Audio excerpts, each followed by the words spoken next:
I promised you when I started these Truths and Illusions shows that we would be diving into some juicy stuff in here. And while we've begun to juice things up, today we're taking a deep dive into something I feel very strongly about bringing more consciousness to and helping you notice the illusions that you've bought into and maybe perpetrate, as we all have, about one of my most favorite topics that I want to bring more understanding and awareness to. Join me today as we talk about the masculine and the feminine. Oh yeah.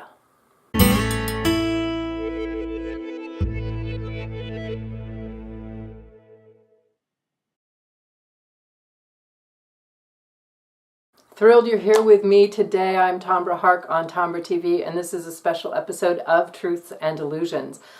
Oh my, I've been wanting to bring this topic to a bigger audience and to a bigger conversation for many years. If you've known me for any time, you've probably heard me talk about, probably with some hair-pulling kind of gestures, about how much misinformation there is about the masculine and about the feminine. And why does it matter? Let's start there. And then I'm going to talk to you a little bit about inviting you into perhaps expanding your own internal and external observations about the masculine in its many expressions and the feminine in its many expressions. And notice I'm not saying his and hers because we're not talking gender here. So why does it matter? Well, first of all, gender has been misidentified as masculine and feminine. Like, he's in charge, it's a masculine place. If women ruled the world, then we wouldn't have some of the problems we have. These kinds of general statements or things about men or women that make them stereotypically men or women are usually misinformation and misuse of what is richly informed about the masculine and the feminine. And none of our experiences as humanity would exist without both.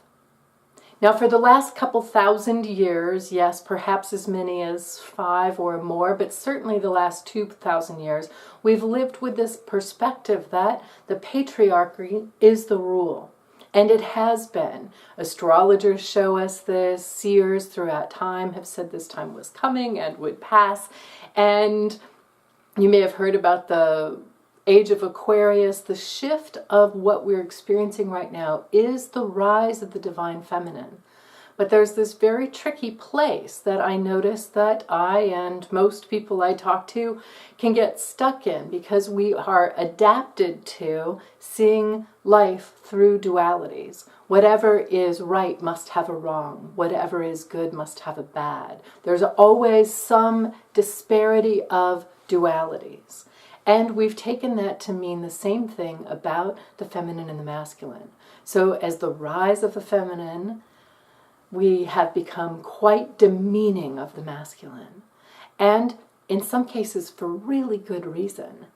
Some of the structures in our governments and in our countries and in the ideas that perpetuate grow at all cost and also my rule over your rule, those are bridging from a masculine expression, but they are not the masculine. So why, again, does this matter? It matters because for us to individually and collectively move forward, actually begin now with creating experiences of heaven on earth, not in fantasy land, but in reality. The demeaning of and dismissal of anything is actually detrimental to our experiences of well-being, and hence heaven on earth. So as the feminine rises, as the divine feminine rises, and feminine consciousness rises, which may or may not have to do with women, it's important, imperative, I think, that we not demean and dismiss and blame all our circumstances that are undesirable on the masculine or on the patriarchy. All right, so that's the why. I feel strongly about this, and I feel strongly because I know that, both from my own personal experience and what I've facilitated others to create and what I've observed in the world, is that when we have a marriage of both, the masculine and the feminine, when we have an inner marriage, perhaps, when we have recognition of and value for both sides, now we have wholeness. And now we again have heaven on earth. All right, so let's take a look at what some of the, rather than talk to you about or bring forward some of the things that we are commonly saying about the feminine or about the masculine, what I'd like to do is bring forward some perspectives that perhaps you can take a glance at and feel in your own body, in your own observations, in your own judgments, in your own assessments, and notice how you might find more illumination or discover illusions, or find, even more importantly, more of your truths. So I'm going to borrow some information that was designed in a system by a man named Gareth Hill. And if you'd like to find out more about it, it's in a book called Masculine and Feminine. I'll put the link for it here. And I love that he brings the wholeness into this model. It's far more complex and has more nuances than I can describe to you right now. But what I'd like to take you on a journey in is 4 expressions, 2 masculine, 2 feminine, and their, what we might perceive as their high side and their shadow component. All right, you ready? Here we go. Let's start with what we all start with, which is from the static feminine. So often that image of a mother holding her child or creating a safe place that provides for the needs and nourishment of her child, of her family, of her dwelling. That is, in a part, a way to experience the static feminine. It's quite nourishing, and we all have a personal, unique need, truly a need for this energy. It may or may not come through your mother or through the acts of mothering. The static feminine is a container that reflects to you the brilliance, the uniqueness, the miracle that you are. In her shadow, she is suffocating. She keeps you from danger, which can keep you from experiencing your own expression. So we can see these 2 expressions through the archetype of a mother. Haven't you seen this? Maybe you've been this. Maybe your mother is one or both of these expressions. But again, I'm not talking about actual people. I'm talking about the energy of this expression of the feminine. Deeply nourishing, but it can also be so confining that she prevents her child from experiencing its own expression, which births into the masculine that is, are you ready for this? It's the one we identify so much of in our culture. Men and women know this both, and we see it in all our expressions of the hero. Yes, in the hero's journey, and in that warrior idea that I will go out. I may conquer, I may inseminate, I may create change out here. So many of us who are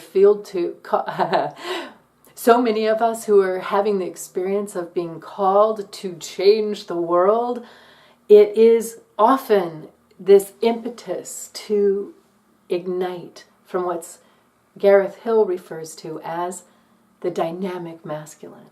There's a very sharp quality. It's fast moving and it's focused on where it's headed. There are mythologies throughout time that usually show this as a young boy and moving up into the warrior or perhaps the knight energy. And again, this is not about gender. I know so many women, myself included, who have very much identified with our own go out and make it happen energy. That's a dynamic masculine. Even if she's a very feminine woman, by hair and dress and makeup and body shape, she can still carry this. And we mostly see this in our leaders in government and in big companies and in actually all around, because I wasn't in either of those environments and I have very much known that energy. Now the shadow side of this dynamic masculine is that it never stops. It is always on the go. It is always looking for something out there and knows nothing of itself. Or if it does start to answer the call to know oneself, it takes this, and I see this among people who identify themselves as spiritual seekers, it takes this, I will find the answer. Have you known that place in yourself where you're so focused on looking for the answer to who you are, but you're looking out there, and even if you're looking in here, when you're looking for it as a goal, there's no actually being happening. So that shadow component can create a lot of isolation, a lot of disappointment, a lot of empty success, or a lot of judgment for successes not realized. The other two are, perhaps quite obvious to you, the static masculine and the dynamic feminine. Now the static masculine, we know this place, oh boy, and I have been one who has pushed up against it so much, both in myself and in the world around me. It is it's a really tricky one because it's so necessary. When the static masculine is in its highest expression, it creates systems and structures to sustain what's been created. It's a brilliant need. It's an absolute necessity. Without the static masculine, we couldn't build buildings. We couldn't build airplanes. We couldn't teach people to fly airplanes. We couldn't have blueprints or master plans or laws or structures that govern us. They're necessary, but I think you can probably already see that the shadow component is that when the system becomes in service to itself rather than in service to its intention, that we're now in the shadow. And that at all cost, when that happens, it becomes very important to protect the system.